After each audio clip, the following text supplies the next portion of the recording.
Walau ku tak dapat melihat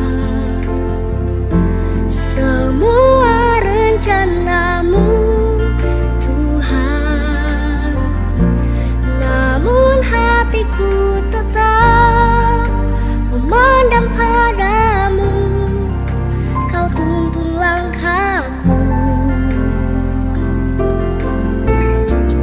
Walau ku tak dapat berharap atas kenyataan hidupku, namun hatiku tetap memandang padamu. Kau ada untukku. Walau ku tak dapat melihat semua rencanamu, Tuhan, namun hatiku tetap memandang padamu. Kau tuntun langkahku. Menjua-jua, Shalom, selamat pagi, selamat bertemu kembali dalam Sapaan Teduh pagi ini.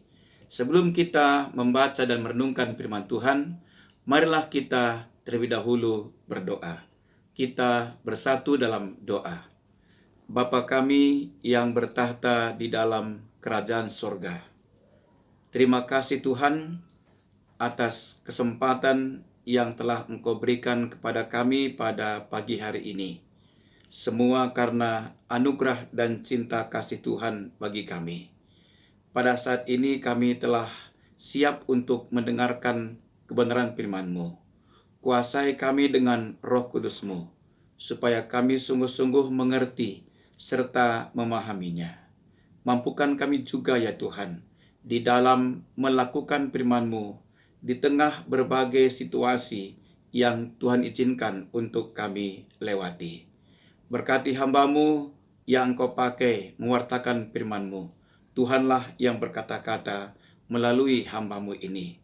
Berfirmanlah kepada kami ya Tuhan, karena kami semua anak-anak-Mu telah siap sedia untuk mendengarkannya. Dalam nama Tuhan Yesus Kristus, kami berdoa dan mengucap syukur. Amin. Firman Tuhan yang menjadi renungan kita pagi ini terambil dari kitab Mazmur 27 ayat 7. Firman Tuhan berkata demikian. Dengarlah Tuhan seruan yang ku sampaikan. Kasihanilah aku dan jawablah aku. Demikian pembacaan firman Tuhan. Tema kita pagi ini ialah hanya Tuhan penolongku. Saudara-saudara, semasa Perang Saudara Amerika Serikat, meletuslah sebuah pertempuran yang sangat sengit di dekat Moorefield, Virginia Barat. Karena terletak di garis musuh, maka kota tersebut dikendalikan secara bergantian oleh pasukan serikat dan pasukan federasi. Di pusat kota itu tinggallah seorang wanita yang sudah tua. Menurut kesaksian seorang pendeta Presbyterian, pada suatu pagi beberapa tentara musuh menggedor pintu rumah wanita tersebut dan menuntut agar mereka disediakan sarapan pagi. Ia kemudian mengajak mereka masuk dan berkata bahwa ia akan menyiapkan segala sesuatu bagi mereka. Ketika makanan telah siap, ia berkata, "Saya biasa membaca Alkitab dan berdoa sebelum makan pagi. Saya harap kalian tidak keberatan mengikuti kebiasaan saya." Mereka pun setuju. Kemudian ia mengambil Alkitabnya, membukanya secara acak, dan mulai membaca Mazmur 27. Tuhan adalah terangku dan keselamatanku.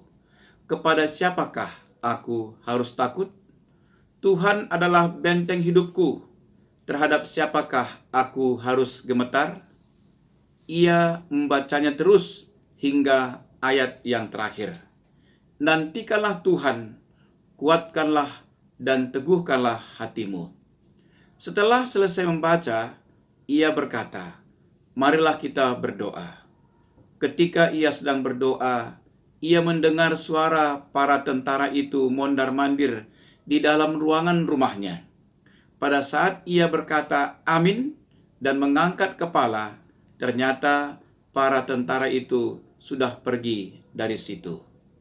Saudara-saudara, hal ini mengatakan kepada kita, jika kita sedang menghadapi musuh, Allah akan menggunakan firman-Nya untuk menolong kita. Saudara-saudara, ketakutan yang dirasakan oleh manusia bersumber dari rasa ketidakmampuan dan ketidakberdayaannya untuk mengatasi suatu konflik atau krisis yang terjadi dalam hidupnya. Ketika menghadapi tantangan dan serangan yang begitu hebat dari musuh-musuhnya, Daud tidak hancur, Daud tidak gentar, dan Daud tidak meragukan Allah sedikit pun. Ia pasti mempunyai kunci hidup tegar dan kokoh dalam menghadapi krisis yang sangat diperlukan supaya kita dapat melewati setiap badai yang saat ini melanda negara kita dengan tetap teguh berpegang pada kebenaran iman Kristen. Apa saja kunci itu?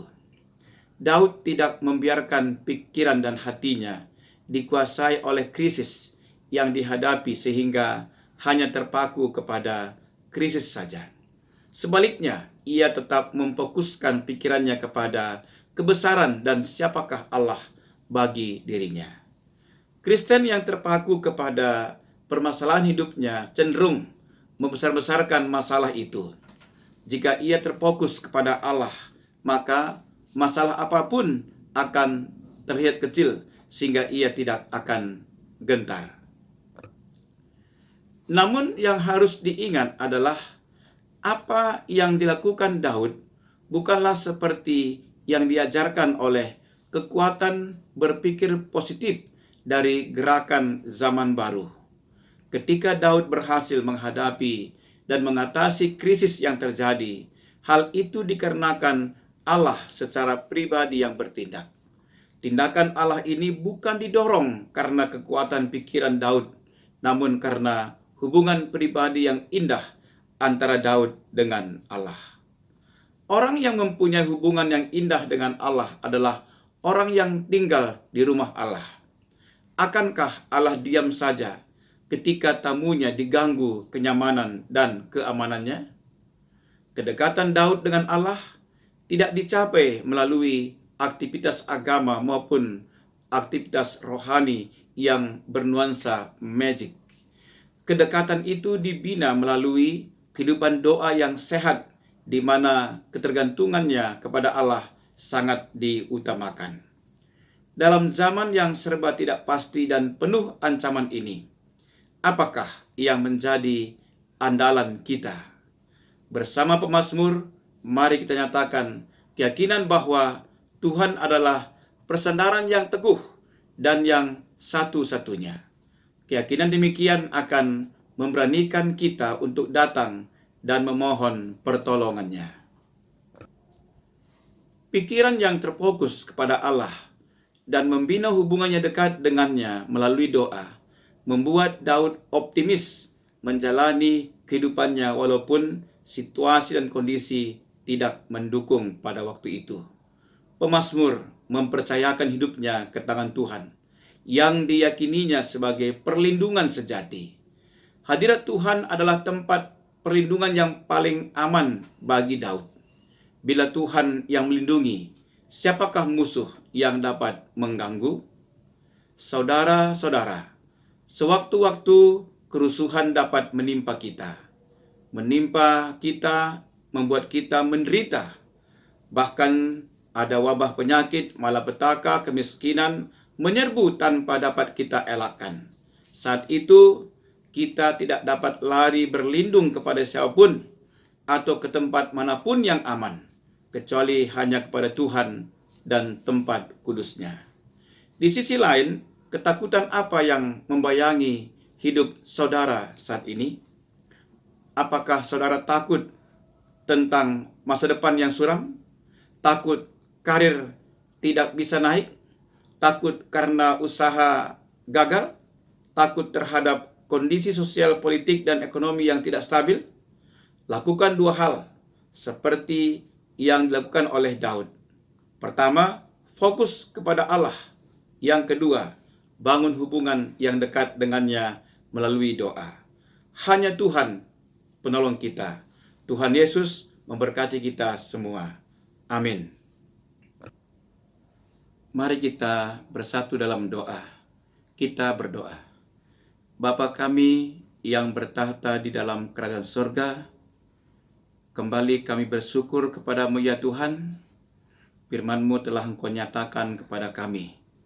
Biarlah kiranya firman-Mu memimpin hidup kami, sehingga kami menjadi pribadi-pribadi yang kuat dalam menghadapi berbagai tantangan kehidupan yang Tuhan izinkan untuk kami lewati. Bersama Tuhan kami mampu melewatinya. Ya Tuhan, pada saat ini kami mendoakan Runggun Jampin. Engkau memberkati BPMR, memberkati majelis jemaat, memberkati pengurus kategorial, pengurus PJJ, panitia-panitia, seksi-seksi, dan guru-guru KKR yang telah Engkau pilih untuk menjadi teman sekerjamu. Tuhanlah yang memperlengkapi mereka di dalam memenuhi panggilannya di tengah-tengah jemaat-Mu Jampin.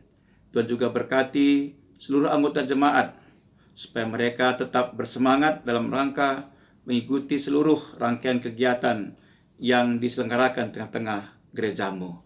Kasih karunia Tuhan Yesus Kristus menyertai serta memberkati kehidupan jemaat-Mu GBKP Runggun Jampin.